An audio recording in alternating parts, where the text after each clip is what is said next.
자, 여러분들 2019년도 1월달 우리 재경관리사 재무회계 기출문제 한번 풀어보도록 하죠.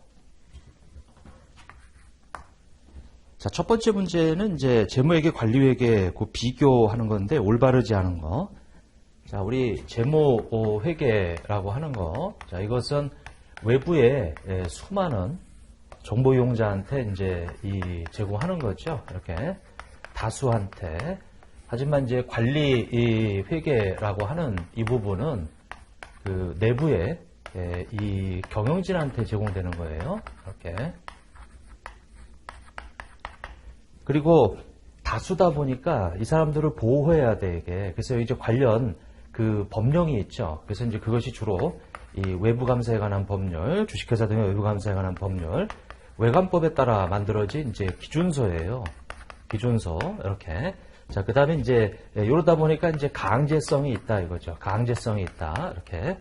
하지만 관리회계는 이제 그런 게 없죠. 이게. 그래서 여러 가지 어떤 뭐 경제학이라든지 어떤 원가 관리라든지 이런 어떤 관리 기법에 의해서 이제 이 제공이 되는 거고, 그 다음에, 이 재무회계는, 과거에 어떤 벌어진 거 가지고 이제 주로 하는 거고, 관리회계는 약간 좀 미래지향적이에요. 미래지향적이다, 이렇게. 요건 이제 과거에 이미 벌어진 거를 가지고 정리하는 학문이다 보니까 이제 이렇게 성향이 약간 좀 갈린다, 이런 얘기죠. 거기 그 재무회계는 정해진 양식이 있죠. 재무제표라고 하는 것을. 근데 여기는 이제 정해져 있지가 않아요. 이게 이렇게. 거기 1번에 보면은 관리회계는 일반적인 회계 원칙 정해진 양식에 의해서 보고된다라고 해서 그 1번이 이제 틀렸죠. 이렇게. 자, 2번에 보면은 이제 경영자한테 그런 정보를 제공하는 거고, 3번에 보면은 이제 법적 강제력이 있는 반면 관리회계는 내부 목적이라 법적 강제력이 없어요. 자, 4번에 보면 이제 주된 목적 외부 정보 이용자라고 해서 1번의 답은 그 1번이 되겠네요. 이렇게. 자, 그 다음에 이제 2번을 한번 보게 되면, 자, 작성 기준에 관한 설명으로 가장 올바르지 않은 거. 자, 재무상태표에는 가지금, 가수금 등의 미결산 항목이 표시될 수 있으나 이러한 임시 계정은 주속으로 공시해야 된다. 이렇게 나와 있는데 그 1번도 틀렸어요. 자, 이런 임시 계정은 재무제표에 표시하지 마라. 재무상태표에 표시하지 마라. 이런 얘기죠. 이렇게. 그래서 거기 가지금, 가수금은 원인을 찾아야 돼요. 그래서 이제 원인을 모르면 그 잡이익이나 잡수익으로 처리해야지. 미결산 항목은 표시할 수 없다. 표시할 수 없다. 자, 이번에 자산부채 자본 총액은 이 총액으로 좀 표시해주고, 그 다음에 그 3번에 보면은 자산부채 자본 종류와 성격별로 구분 표시해라. 구분 표시해라. 그래서 거기 나오는 총액 표시, 구분 표시 뭐 이런 것들.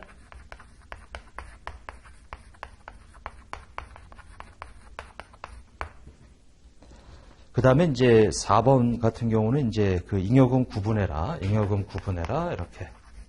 잉여금 구분 표시 뭐 이런 것들 이렇게 쭉 있네요. 근데 요 2번 같은 문제는 지금 이게 19년도 1월이란 말이에요. 이게.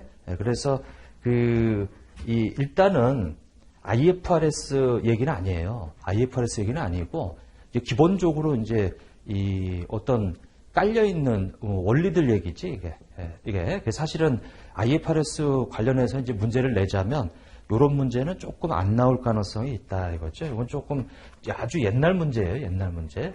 요거는 이제 전통적으로 잘 나오던 문제고, 이번 같은 문제는 이제 서서히 기출문제에서 이제 좀 사라져야 될 그런 내용이에요. 그래서 그건 좀, 첨삭을 좀 했어요, 제가.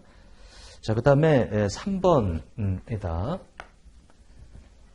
자, 질적 특성에 대한 설명으로 가장 올바르지 않은 것은 재무정보가 제공되기 위해서는 반드시 해당 정보, 이 보고의 효익이 원가를 정당화할 수 있어야겠다. 당연히 모든 이 정보의 생산은 다 생산성이에요. 생산성이라는 게 뭐예요? 투입 대비 산출이 더 커야지. 투입 대비 산출이 작은데 거기다 왜 정보를 생산하냐 이런 얘기죠. 그래서 일단 기본적으로 이걸 보고 원가 제약이라고 그래 이게. 자, 그다음에 2번 비교 가능성과 검증 가능성은 보강적이죠. 목적 적합성과 충실한 표현은 근본적이죠. 자, 그다음에 이 4번에 보강적 질적 특성은 가능한 극대화되어야 하며 근본적 질적 특성의 극대화를 위해 감소되거나 포기될 수 있다. 이 감소되거나 포기될 수 있다예요. 거기 없다라고 돼 있는데 4번. 당연히 근본적 질적 특성이 우선하는 거예요. 이거 우선하는 것을 헤쳐가면서까지 보강적 질적 특성을 극대화할 수는 없어요. 이게. 그래서 근본적 질적 특성을 지켜나가면서 거기서 그 안에서 극대화하는 거지. 이제 그런 뜻에서 그 4번이 틀렸다라고 하는 거죠. 자, 그 다음에 이제 거기 그 4번을 한번 보세요.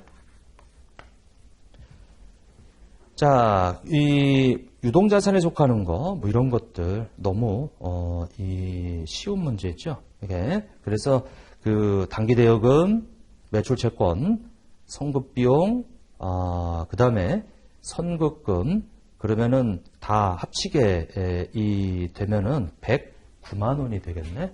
거기 그 109만 원이 그 3번으로 이렇게 이제 되어 있죠. 뭐 이거는 뭐 이 정도는 그래도 어느 정도 이 암산으로도 가능한 문제네요. 이게. 자, 그래서 그렇게 좀 봐주시고. 자, 그래서 단기대여금, 매출채권, 성급비용, 그 다음에 이 성급금이라고 하는 거, 그 다음에 기계장치는 비유동 자산이죠. 그래서 4번의 답은, 쭉 보게 되면, 자, 4번의 답은, 4만원, 60만원, 40만원, 그 다음에 5만원, 이렇게 해서 109번이 되겠다. 109번이 되겠죠. 109만원이 되겠다. 자, 그 다음에 5번을 한번 보시죠. 수정을 요하는 보고기한 후 사건에 해당하는 것. 그러니까 수정을 요한다는 얘기는 보고기간 말에 존재하는 거예요. 그래서 그 기억에 보고기간 말의 존재, 이 말, 자, 이거 소송, 그 다음에 니은, 보고기한 말, 이전에 있던 거. 그 보고기한 말이 존재하는 거죠. 이것도 마찬가지고, 디귿, 보고기한 말과 재무제 발행 승인의 사이에 발생한 거예요. 디귿은 들어가면 안 돼, 이게. 기억과 니은이다라고 해서 5번의 답은 3번이 되겠다. 이렇게. 자, 그 다음에 6번을 한번 봐보시죠. 자, 재고 수불부이다. 1월 1일에 설립됐고요. 그 다음에 기말재고냐 총평균법으로 평가할지, 서류를 평가할지. 자, 다음 설명 중 올바르지 않은 것은 이렇게 나와 있는데 거기 내용들이 쭉 나와 있네요. 자, 이런 것들은 시간이 엄청 걸리겠죠. 아마도 여러분들 문제 푸실 때도 이런 예문에 어떤 특정 금액을 물어보는 건 당연히 풀어야 되겠죠. 근데 예문이 특정 금액을 물어보는 게 아니고 막 이것저것 비교하는 거예요, 이게. 그러면 시간을 많이 잡아먹어. 그래서 일단은 제껴야 돼요. 뒤에 가서 일단은 자신 있는 것부터 먼저 풀고 나서 이건 2차로 풀어야 되는 그런 문제죠. 자, 일단 한번 건드려 보면 거기 이 평균법, 총평균법, 자, 총평균법과 선입, 선출법 이렇게 이제 두 개로 나눠서 한번 보게 되면 거기 이 판매된 게 8,500개라고 되어 있어요. 그러면 8,500개를 팔았다. 8,500개를 팔았다. 요거는 여기 앞에다 쓰죠. 8,500개. 자, 그 다음에 3,000개하고 7,000개, 10,000개 중에서 기말에 1,500개가 남았죠. 이렇게. 자, 그러면 우리는 총평균법은 평균단가, 우리 총 10,000개에서 거기 이 600만 원하고 2,100 하면 2,700이 될 거예요. 이렇게. 자, 그래서 이것을 이렇게 하게 되면 이것은 2,700원이 되겠네요. 이렇게. 평균 단가가 이렇게 되겠어요. 지금 8,500개 곱하기 이제 2,700이라고 돼 있으면 이것은 2,295만 원 이렇게 되고, 그 다음에 이제 1500 곱하기 2700. 자, 이것은 이제 405만 원이 되겠더라. 자, 근데 피포인데, 이건 이제 8,500개가 팔려나가고 1,500개가 남아있는 건데, 거기 선의선주법은 1,500개는 6월 6일 날 구입한 3,000원짜리가 남아 있을 거예요. 이렇게. 그리고 요 8,500이라고 하는 것은 앞에 3,000개 곱하기 거기 2,000원.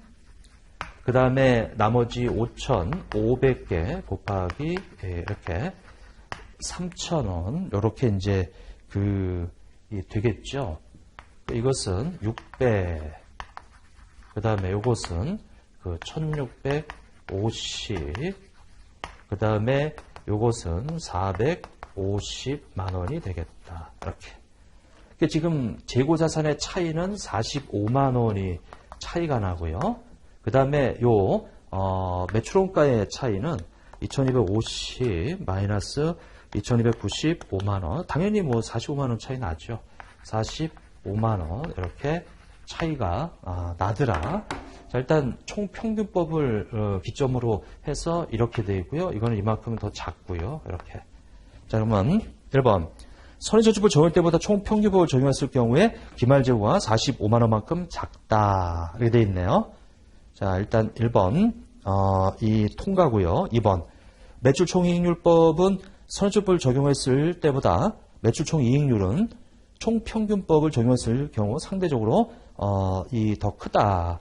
아니, 총평균법은 지금 매출원가가 더 이만큼 크단 말이에요. 당연히 총평균법이 상대적으로 더 작지. 2번이 틀렸네. 이게.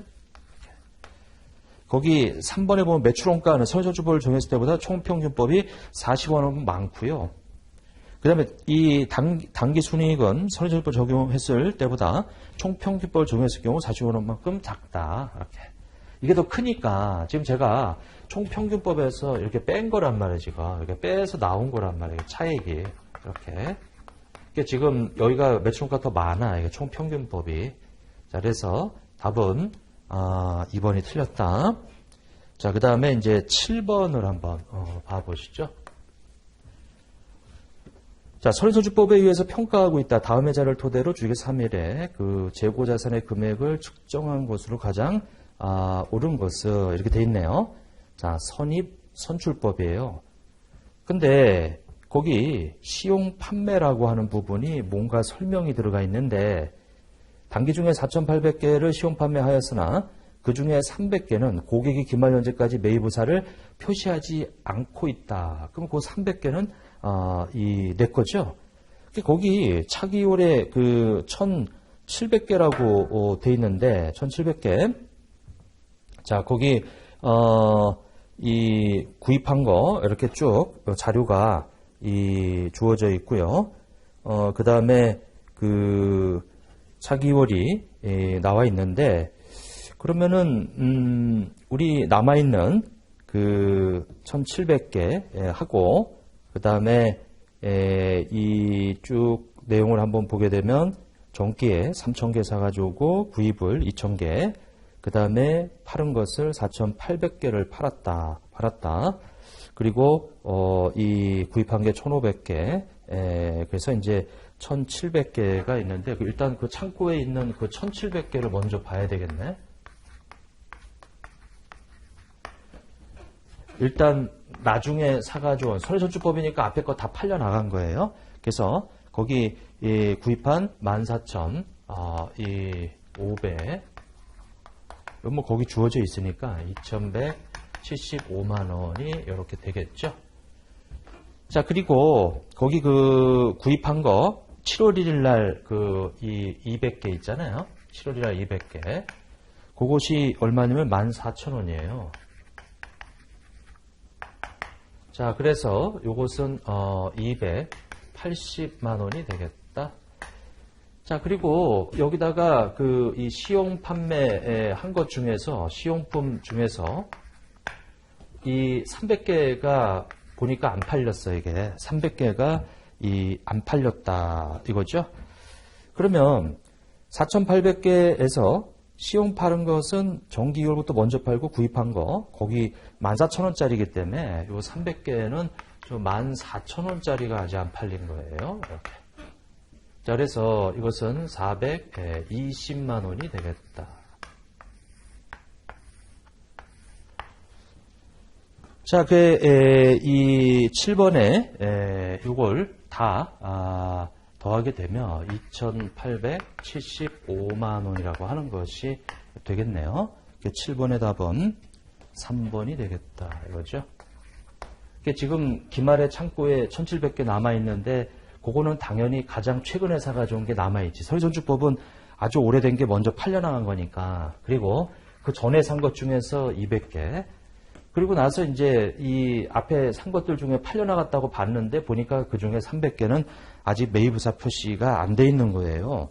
그러면 그거 팔은 것은 정기율부터 3,000개 먼저 팔려나가고 단기에 구입한 거 1,800개를 선의조치법에 따라 처리했는데 그 1,800개, 그 14,000원짜리 300개는 아직 팔려나간 게 아니다. 그래서 이제 이렇게 처리를 해주시면 되겠네요. 자, 그 다음에 이 8번을 한번 봐보시죠. 8번.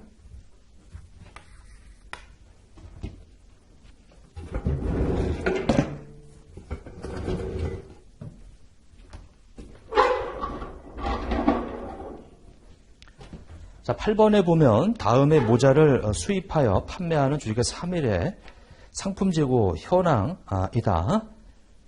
자, 쭉 보니까 재고자 평가 손실로 인식할 금액은 얼마인가 이렇게 물어보네요.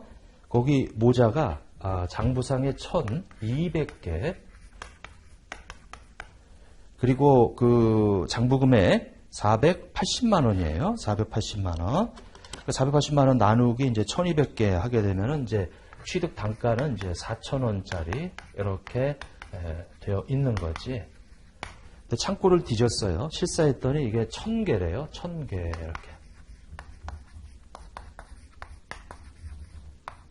그러니까 이건 이제 400만 원이 되겠죠. 자, 이건 감모 손실인데 뭐 필요 없네요. 문제에서 물어보는 것은 평가 손실을 물어보고 있으니까. 자, 근데 거기 이 순실현 가능 가치가 이게 300이라고 되어 있어요. 이건 뭐 이거보다 쉬울까요? 이게 100만 원이다. 이렇게. 자, 그래서 그 8번에 이 답은 이 3번 거기 그 100만 원이라고 하는 부분 그것이 이제 그 답이 되겠네요. 자, 이제 9번 주에 3일은 영업활동 사용하던 이렇게 쭉 되어 있는데 돈 건물 관련된 사항은 다음과 같다. 자, 밑에 보니까 토지 건물 처분에 대해서 회계 처리로 가장 옳은 것은 이렇게 나와 있고요. 원가 모형이네요. 자, 일단 가장 거기 그 건물의 취득 원가는 이제 500으로 되어 있고 건물.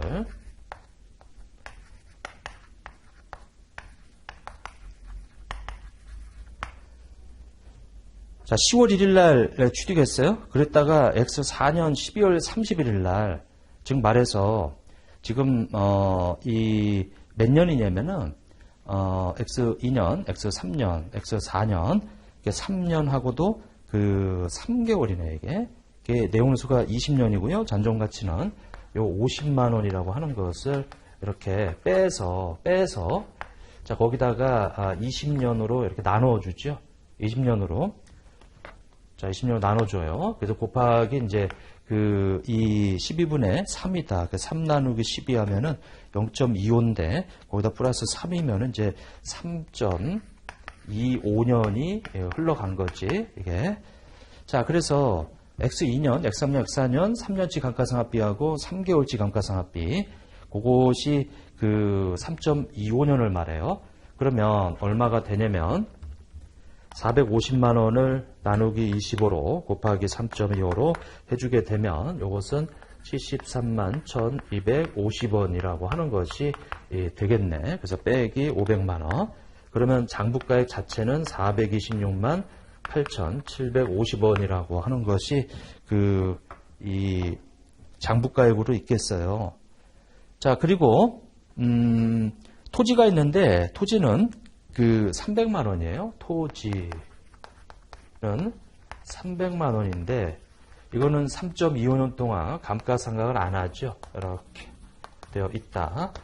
지금 이 남아있는 장부 금액의 합계 금액은 726만 8,750원인데 얼마에 처분했냐면 700만 원을 받고 처분을 했더라. 이렇게. 자, 그래서 26만 8,750원이라고 하는 요것이 그 처분, 이 손실. 자, 유용자산 처분 손실이 26만 8,750원이 나와야 돼요, 이게. 자, 그래서 답은, 뭐, 거기 1번밖에 없네요. 1번이 답이다. 이렇게 되어 있죠. 자, 토지 300 없어지고 요거는 뭐예요? 요거는 처음에 취득한 게 얼마? 저기 500이에요. 500. 거기서 이제 감가상각 2개 73만 1,250원을 차감해서 이렇게 돼 있는 거지. 이거 대변에 500 없어지고 차변에 감가상각 없어지고 그런 계정가 뭐 이제 분개해주고 결국 이만큼 없어지는 거예요. 그 다음에 요거 없어지고 700을 받았다. 그래서 요만큼의 처분 손익을 계산해 주자라고 하는 거죠. 이렇게 되어 있다. 자, 그 다음에 이제 10번을 한번 봐보시죠. 10번. 자, 유용자산의 인식에 관한 설명으로 가장 옳은 것은 이렇게 나와 있는데, 자, 일단 안전도록 환경상의 이유로 취득하는 유용자산은 직접적인 미래의 경제 효율을 기대할 수는 없지만, 다른 자산과 결합시켜보면 이건 꼭 필요한 자산. 그래서 자산으로 인식할 수 있다. 1번 틀렸고요. 자, 일상적인 수선 유지와 관련해서 발생하는 후속적 원가는 해당 유용자산 장부 금액에 포함되지 않죠. 일상적인 수선 유지는 단기 비용 처리하는 거고요. 3번 사용 중이던 유용자산의 일부가 대체될 이 때에는 원가는 항상 수선비가 아니고 자산의 인식 기준을 충족하면 자산으로 처리해야지. 그걸 보고 흔히 자본적 지출이다. 자, 4번에 보면 유용자산의 정기적인 종합검사 과정에서 발생하는 원가가 자, 인식 기준을 충족한다면 이건 이제 이 유용자의 일부가 대체되는 것으로 본다. 4번이 답이에요. 네, 그래서 이제 그 내용 좀 한번 봐주시고, 자, 그 다음에 이 11번을 한번 봐보시죠. 무형자산 상각에 대한 설명을 가장 올바르지 않은 것. 내용수가 유한한 무형자산은 내용수 동안에 상각을 하죠. 비한정인 것은 상각하지 않고요. 무형자산의 상각 방법은 경제효율이 소비되는 형태 반영하는 거고, 결정할 수 없을 때는 정해법이고요. 내용수가 비한정인 무형자산 상각하지 않고, 그리고 손상지후에 관계없이 최소 매년, 자, 내용수가 비한정인 무형자산하고 아직 사용할 수 없는 무형자산하고, 그 다음에 영업권은 매년 한다. 자, 무형자산의 상각, 잔존가치와 상각방법, 이 상각기간하고 상각방법 적어도 매회계년도 말에 검토하며 검토 결과 잔존가치, 상각기간, 상각방법 이것은 회계 추정의 변경으로 보지요. 추정의 변경은 소급 적용하는 게 아니에요. 전진 적용하는 거지. 자, 4번이 틀렸다. 자, 됐고 그 다음에 12번. 내부적으로 창출한 무형자산에 관한 설명으로 가장 올바르지 않은 것은 내부적으로 창출한 영업권은 자산으로 인식하지 않죠.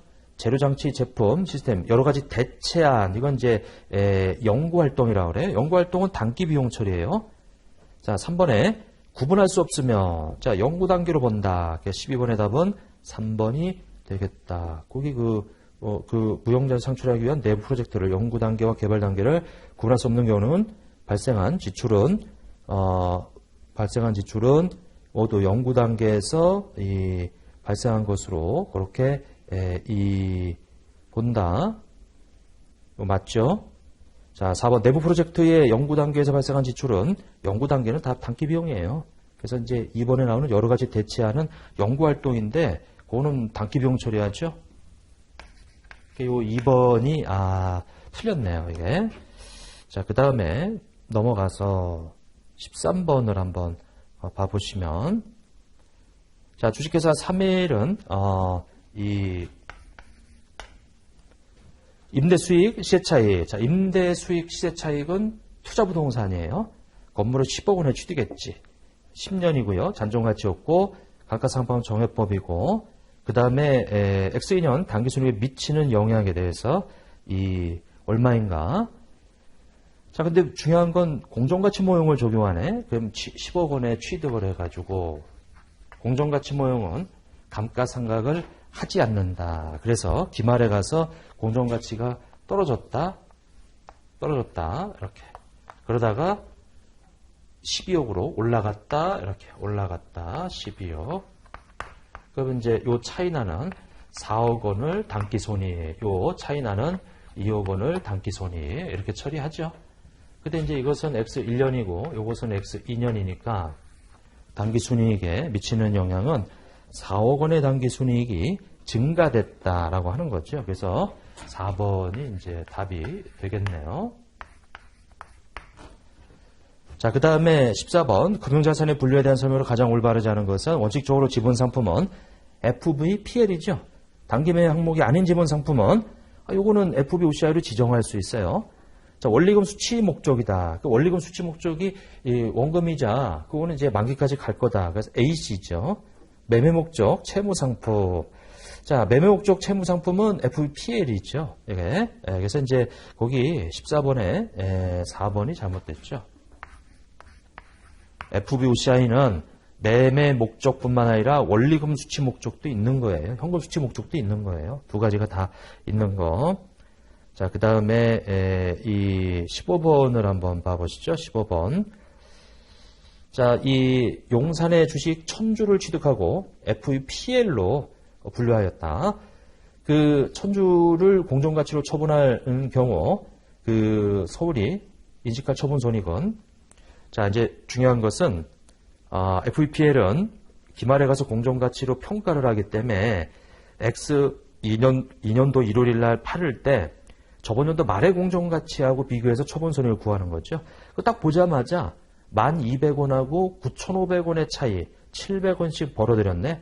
1000주면은 70만 원이 이익이다. 15번의 답은 4번이 이제 되겠네요. 이렇게.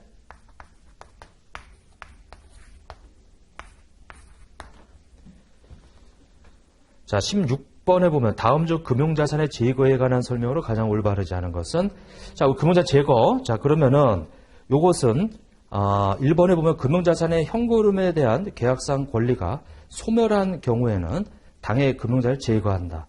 자, 제거는 소멸하거나 양도했을 때 요건 충족하면 돼요.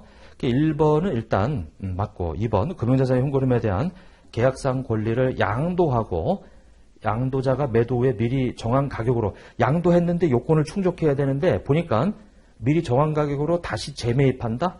그 미리 정한 가격이란 얘기는 나중에 그걸 다시 되산다. 그럼 내가 팔 때 돈 받았다가 나중에 되살 때 돈 주게 되면 그 차이 나는 금액은 이자란 말이에요. 이것은 재고 조건을 충족하지 않는 거예요. 금융거래예요. 그래서 이제 제거시키면 안 되지. 이게. 거기 그 2번에 16번의 답은 2번에, 자, 이건 계속 인식한다.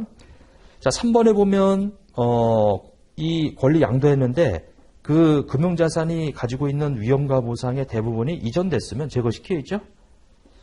자, 4번에 보면 금융자산의 현금흐름에 대한 계약상 권리를 양도하고 양수자가 당해 금융자산을 제3자에게 매각할 수 있는 능력을 가지고 있다면, 제3자한테 양수자가 이렇게 팔 수 있다는 얘기는 이미 그 위험과 이 보상이 다 넘어갔다는 얘기예요. 그러니까 양수자가 마음대로 팔 수 있다 이거죠. 그럼 그건 넘어간 거지. 그래서 1, 3, 4는 다 제거 하는 거고 2번만 계속 인식하는 거다. 이렇게 이제 봐주시면 되겠네. 자, 그 다음에 이제 18번을 보면 전환사채에 관한 설명으로 가장 올바르지 않은 거, 전환사채 발행 금액과 미래현금흐름의 현재 가치를 일치시켜주는 그 이자율.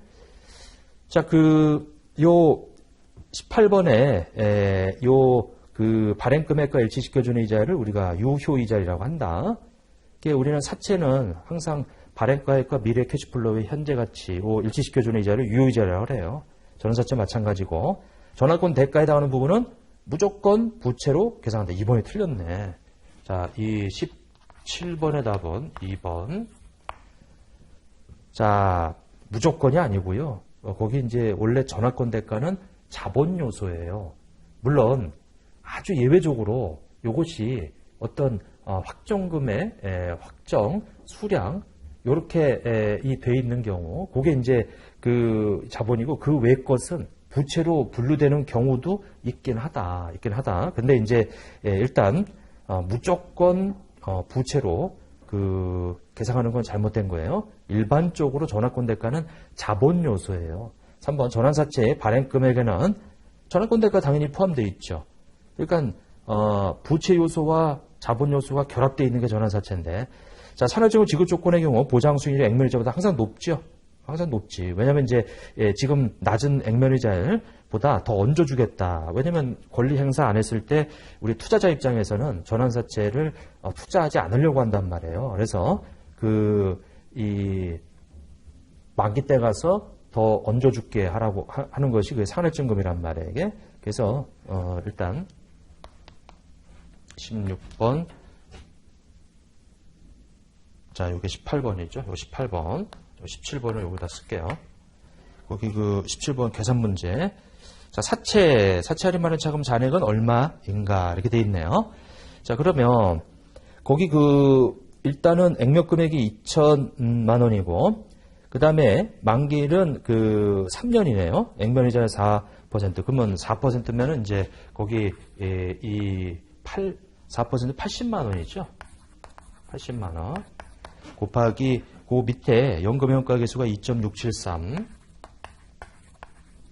그리고 요 2천만 원이라고 하는 부분에서 거기 현가 계수가 0.8396, 0.8396이에요.